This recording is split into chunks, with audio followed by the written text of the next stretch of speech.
Sebuah kejadian unik menghebohkan warga Sulawesi Selatan. Seorang petani kehilangan uang hasil panen gabus sebesar 22 juta rupiah yang disimpan di rumahnya. Setelah melakukan pencarian, uang tersebut ditemukan di dalam sarang tikus lengkap dengan nota penjualan gabus. Peristiwa ini menjadi viral setelah video penemuan uang tersebut diunggah di media sosial, menarik perhatian netizen. Dalam video tersebut, terlihat proses pengambilan uang dari sarang tikus di dalam rumah petani tersebut. Menurut informasi, uang tersebut awalnya disimpan oleh petani di dalam rumahnya.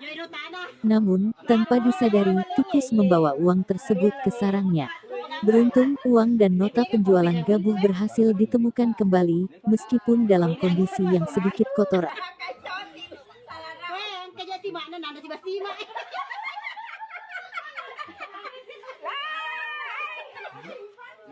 Jolo bilang nih jauh siaga nih. Kompek na. Ngadepa ka kompek nih pada bawas sa detar ta rumah kan. Bilang nih jauh deh. Enggak saya di biasa viral tuh. Ungkap kuanu na narunto arta karung.